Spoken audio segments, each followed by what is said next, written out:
ലോക്സഭാ തെരഞ്ഞെടുപ്പിൽ ബി.ജെ.പിയിലേക്കുള്ള വോട്ട് ചോർച്ച സമ്മതിച്ച് CPIM കേന്ദ്ര കമ്മിറ്റി. തൃശൂരിൽ പാർട്ടിയുടെ പരമ്പരാഗത വോട്ടുകൾ ബി.ജെ.പിയിലേക്ക് പോയി. ബി.ജെ.പി രാഷ്ട്രീയത്തെ പ്രതിരോധിക്കുന്നതിൽ വേണ്ടത്ര ശ്രദ്ധ നൽകിയില്ല. പഞ്ചായത്തുകളിലും സഹകരണ സ്ഥാപനങ്ങളിലും അഴിമതി വർദ്ധിച്ചെന്നും കേഡർമാരുടെ ധിക്കാരപരമായ പെരുമാറ്റം ജനങ്ങളെ പാർട്ടിയിൽ നിന്ന് അകറ്റിയെന്നും വിമർശനം. അതേസമയം ഇന്ത്യ സഖ്യം അവസരത്തിനൊത്ത് ഉയർന്നുവെന്നും CPIM കേന്ദ്ര കമ്മിറ്റി വിലയിരുത്തി. കേന്ദ്ര കമ്മിറ്റി രേഖയുടെ പകർപ്പ് 24-ന് ലഭിച്ചു. ബൽറാം നെടുങ്ങാടിയുണ്ട് ഡൽഹിയിൽ നിന്ന്. ബൽറാം, ഈ കേരളത്തിൽ ഭരണവിരുദ്ധ വികാരം എന്നതിനെ ശരിവെച്ചുകൊണ്ടാണ് മേഖലാ റിപ്പോർട്ടിംഗിൽ മുതിർന്ന നേതാക്കളടക്കം സംസാരിക്കുന്നത്. ഈ കേന്ദ്ര കമ്മിറ്റി അംഗീകരിച്ച കാര്യങ്ങൾ എന്തൊക്കെയാണ് ബൽറാം?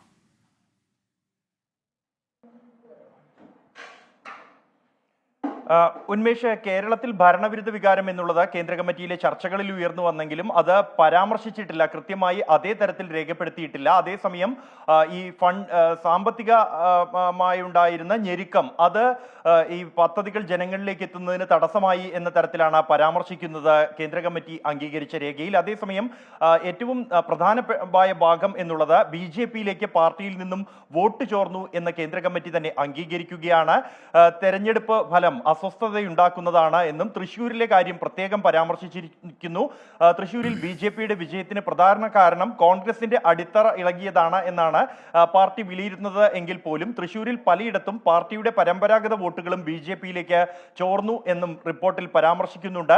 സമാനമായി തന്നെ ആറ്റിങ്ങൽ, ആലപ്പുഴ എന്നിവിടങ്ങളിലും പാർട്ടിയിൽ നിന്നും BJPയിലേക്ക് വോട്ട് ചോർച്ചയുണ്ടായിട്ടുണ്ട്. ഹിന്ദു വികാരങ്ങളും ജാതി സ്വാധീനവും മറ്റ് സീറ്റുകളിലും പാർട്ടി അടിത്തറയെ ഒരു പരിധിവരെ ബാധിച്ചിട്ടുണ്ട് എന്നാണ് ഈ രേഖയിൽ വിലയിരുത്തുന്നത്. BJPയുടെ രാഷ്ട്രീയത്തെയും പ്രവർത്തനങ്ങളെയും പ്രതിരോധിക്കുന്നതിൽ വേണ്ടത്ര ശ്രദ്ധ നൽകിയില്ല എന്ന സ്വയം വിമർശനവും ഈ റിപ്പോർട്ടിലുണ്ട്. ജാതി വർഗീയ സംഘടനകൾ ഈ തിരഞ്ഞെടുപ്പിൽ വലിയ പങ്കുവഹിച്ചു എന്ന സംസ്ഥാന ഘടകത്തിന്റെ റിപ്പോർട്ട് കേന്ദ്ര കമ്മിറ്റിയും അംഗീകരിക്കുകയാണ്. SDPI നേതൃത്വം BJPക്ക് അനുകൂലമായി പ്രവർത്തിച്ചപ്പോൾ ജമാഅത്ത് ഇസ്ലാമിയും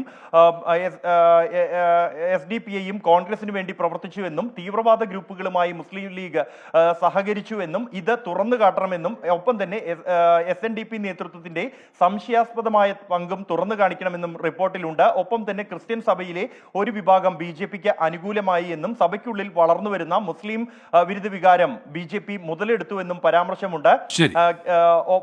ഇതോടൊപ്പം തന്നെയാണ് പാർട്ടിയുടെ കീഴ്ഘടകങ്ങൾക്ക് ജനമനസ് കീഴടക്കാനായില്ല എന്നും പഞ്ചായത്തുകളിലും സഹകരണ സ്ഥാപനങ്ങളിലും അഴിമതി വർദ്ധിച്ചു എന്നും കേഡർമാരുടെ ധിക്കാരപരമായ പെരുമാറ്റം ജനങ്ങളെ പാർട്ടിയിൽ നിന്നും അകറ്റുന്നുവെന്നും ഈ തെറ്റുകൾ തിരുത്തണം എന്നും അതിനായുള്ള ആസൂത്രണം സംസ്ഥാന തലത്തിൽ നടത്തണമെന്നുമാണ് റിപ്പോർട്ടിൽ നിർദ്ദേശിക്കുന്നത്. ശരി ബൽറാം നെടുങ്ങാടിയാണ് വിവരങ്ങൾ നൽകിയത് ഡൽഹിയിൽ നിന്ന്.